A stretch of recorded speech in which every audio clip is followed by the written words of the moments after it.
Billion টাকা তারা বাংলাদেশে প্রেরণ করেন, যার মাধ্যমে আমাদের রিজার্ভ এবং আমাদের সরকার পরিচালিত হয়। কিন্তু তারা কোনো ভোটাধিকার প্রয়োগ করতে পারেন না।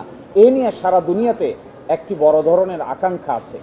এখন আমরা সারা দুনিয়ার 20 জন ব্যক্তিকে সংগ্রহ করেছি।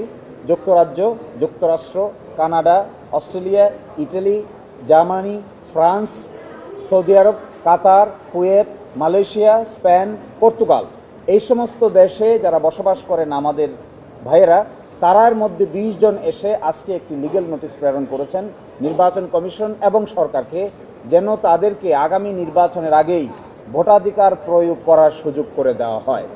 এবং তাদেরকে যদি ভোটাধিকার প্রয়োগ করার সুযোগ করে দেওয়া হয়, তাহলে বাংলাদেশের ডেমোক্রেসিতে নতুন ডাইমেনশন যুক্ত হবে বলে আমরা মনে করি। এই জন্য আজকে এই নোটিশ পাঠানো হয়েছে। এক মাসের সময় দেওয়া হয়েছে নির্বাচন কমিশন এবং সরকারকে। যদি এই সময়ের ভিতরে তারা এটি সমাধান করেন, তাহলে তারা কোনো প্রশ্ন উত্থাপন করবেন না। কিন্তু যদি সমাধান না করেন, তাহলে বিষয়টি উচ্চ আদালতে গড়াবে। এই জন্যই এই লিগ্যাল নোটিশ পাঠানো হয়েছে। আমরা এক্সপেক্ট করি পৃথিবীর বিভিন্ন দেশে, প্রায় 147টা দেশে এক্সপ্যাট্রিয়েট দেশি যারা আছেন, তাদের ভোটাধিকার প্রয়োগ করার সুযোগ আছে এবং সকল দেশেই সেটা হয়। কোথাও পোস্টাল ব্যালটের মাধ্যমে হয়, কোথাও অনলাইনের মাধ্যমে হয়, কোথাও হলো প্রক্সি ভোটের মাধ্যমে।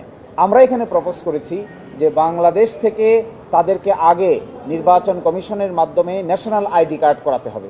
ন্যাশনাল আইডি কার্ড করানোর পরে অনলাইন অ্যাপসের মাধ্যমে তাদেরকে ভোটার লিস্টে নাম তুলতে হবে। ভোটার লিস্টে নাম তোলার পরে ভোট যখন আসবে, তখন সংশ্লিষ্ট দেশগুলোতে নির্বাচনের কমিশনের পক্ষ থেকে ভোটের বুথ তৈরি করা হবে। তারা আমেরিকায় বসে, কানাডায় বসে, অস্ট্রেলিয়ায় বসে, সাউথ আফ্রিকায় বসে এবং সৌদি আরব, কাতার, কুয়েতে বসেই সেখানে ভোট প্রয়োগ করতে পারবেন।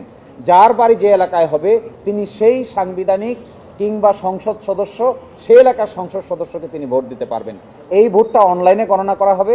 পরবর্তীতে এই ভোটের বাক্সগুলো, ব্যালটগুলো বাংলাদেশে প্রেরণ করা হবে। এরই মাধ্যমে 1,46,00,000 মানুষ যারা ছড়িয়ে ছিটিয়ে আছেন, শিক্ষিত, দেশের জন্য উপকারী, তাদের ভোটাধিকার হলে বাংলাদেশের ডেমোক্রেসিতে নতুন ডাইমেনশন যোগ হবে বলে আমরা মনে করি।